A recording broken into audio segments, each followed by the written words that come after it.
Hello दोस्तों, आज से हम एक न्यू एनिमे सीरीज का एक्सप्लेनेशन शुरू कर रहे हैं। इस एनिमे सीरीज का नेम है the strongest physical cultivator in the history. ये एक एक्शन एडवेंचर फैंटेसी एनिमे है जिसका स्टोरी लाइन काफी अच्छी है। तो स्टार्ट करने से पहले वीडियो को लाइक कर दे, चैनल को भी सब्सक्राइब कर दे और आप ऐसे और भी इंटरेस्टिंग एनिमे सीरीज को हमारे चैनल के प्लेलिस्ट से देख सकते हैं। तो चलिए अब शुरू करते हैं।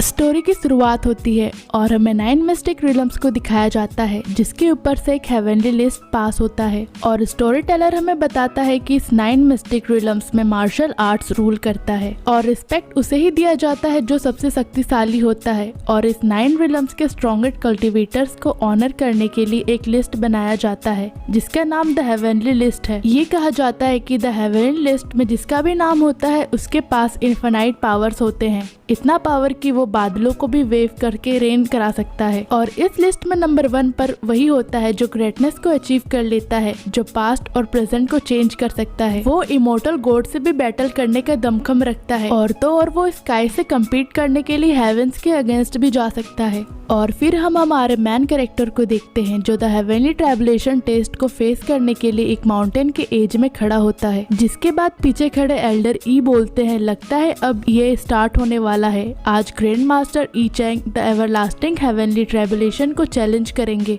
फिर हमें ई चैंग को दिखाया जाता है जो बासी लेते हुए द बर्ल्ड डिवाइन स्वॉर्ड को देख रहा था और स्टोरी लाइनर हमें बताता है कि ये ई चैंग है, द हेवनली लिस्ट का टॉप नंबर 1 कल्टीवेटर। फिर ई चैंग बोलता है फाइनली वो दिन आ गया। वहीं पीछे से एल्डर ई बताते हैं ये द हेवनली ट्रायबुलेशन का फर्स्ट लेवल है जिसमें the pearl divine sword of execution को फेस करना पड़ेगा। वहीं एक डेमन डिसाइपल बोलता है ऐसा कहा जाता है कि इस स्वॉर्ड को बस वही कल्टीवेटर फेस कर सकता है जो द हेवनली पथ में रिकॉग्निट कर चुका है। फिर एल्डर ई बोलते हैं क्या ई चैंग सच में इतना स्ट्रॉन्ग बन चुका है? और तभी the pearl divine sword E Chang की तरफ बढ़ने लगता है जिसे ई चैंग अपने रूल राइस्कुल टेक्निक से यूज करके अपने बस 2 उंगलियों से ही हजारों टुकड़ों में बिखेर देता है, जिसे देखकर पीछे खड़े सारे डिसाइपल्स और एल्डर ई शॉक रह जाते हैं और बोलते हैं ये हेवेंस का सबसे सुप्रीम स्वॉर्ड था जिसे ई चैंग ने अपने 2 फिंगर से ही तोड़ दिया। और ई चैंग स्काई की तरफ देखते हुए बोलता है क्या तुम्हारे पास इस घटिया स्वॉर्ड से और कोई भी डेडली स्वॉर्ड नहीं है?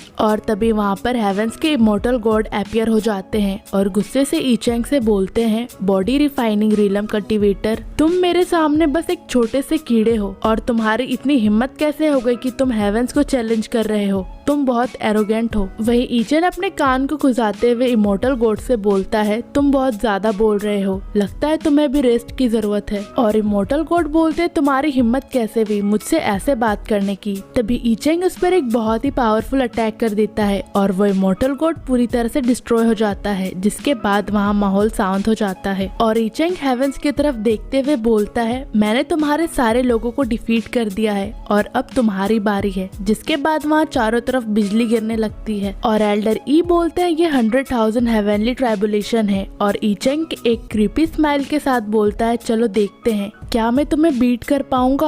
और वो अपने सबसे पावरफुल अटैक हेवनली हैंड से स्काई की तरफ अटैक कर देता है और तभी हेवेंस की तरफ से एक जोरदार अटैक ई चैंग की तरफ आता है जो हेवनली हैंड को भी काउंटर कर देता है और उसे ई चैंग भी डोज नहीं कर पाता है और वहाँ एक जोरदार का धमाका हो जाता है। और अब हमें कुछ देर बाद का सीन दिखाया जाता है। ई चैंग के चेहरे पर एक हल्की सी मुस्कान थी, उसका बॉडी उस अटैक के कारण धीरे धीरे डिस्ट्रॉय हो रही थी। ई चैंग बोलता है ये मेरा एंड है, मैं बस एक कदम पीछे रह गया। एल्डर ई के आंखों में आंसू थे। ई चैंग उनसे बोलता है एल्डर ई मेरे ओल्ड फ्रेंड, अब से मैं इस 9 रिलम्स का रूलर नहीं रहा। इस 9 रिलम्स को डीमन से प्रोटेक्ट करने की जिम्मेवारी मैं तुम पर छोड़ता हूँ। मुझे आशा है तुम ये काम अच्छे से करोगे। और ई चैंग की बॉडी पूरी तरह से डिस्ट्रॉय हो जाती है। एल्डर ई नम आंखों से बोलते हमारा रूलर अब नहीं रहा। और वहीं डीमन डिसाइपल बोलता है इवन ई चैंग इस 9 रिलम के सबसे पावरफुल कल्टीवेटर भी 100,000 हेवनली ट्रायबुलेशन को एस्केप नहीं कर पाया। जिसके बाद हम देखते हैं ई चैंग के डेथ के साथ साथ वो हेवनली लिस्ट भी डिस्ट्रॉय हो रहा था। और स्टोरी टेलर हमें बताता है कि heavenly realm top number 1 cultivator के डेथ हो चुका है और आज से the heavenly list ranking change हो जाएगा और इस वर्ल्ड में फिर से एक बार तबाही का मंजर देखने को मिलेगा। और अब सीन चेंज होता है और हमें डीमन रिलम को दिखाया जाता है, जहां से आवाज आती है कि ई चैंग के डेथ के साथ साथ अब हमारे राइज का दिन आ ही गया। फिर हमें डिसोलेट बोन इमोर्टल वेनरेल जियान लुन को दिखाया जाता है, जो बोलता है ई चैंग के डेथ के बाद अब मैं इस 9 को रूल कर सकता हूँ। और अब हमें थंडर रिलम को दिखाया जाता है, जहाँ से आवाज आती है 3000 ईयर्स के बाद फाइनली उस बैस्टर्ड कल्टीवेटर की डेथ हो गई। फिर हमें डीमन रिलम के किंग कोजिन को दिखाया जाता है, जो चिल्लाते हुए बोलता है अब हेवेनली लिस्ट चेंज होने वाला है, अब फाइनली डीमन रिलम के राइज का टाइम आ चुका है। ये सुनकर सारे डीमंस जोर शोर से चिल्लाने लगते हैं। और अब हमें द सेलेस्टियल रिलम को दिखाया जाता है, जहाँ एक लड़की जिसका नाम ई किंग हान होता है, वो एक काम वॉइस में बोलती है, ई चैंग मैं जानती हूँ तुम्हारे बिना द 9 रिलम और पूरे वर्ल्ड में डिस्ट्रक्शन होने लगेगा, लेकिन मुझे पता है तुम इतने आसानी से नहीं मर सकते। तुम जहाँ भी हो दुनिया के किसी भी पार्ट में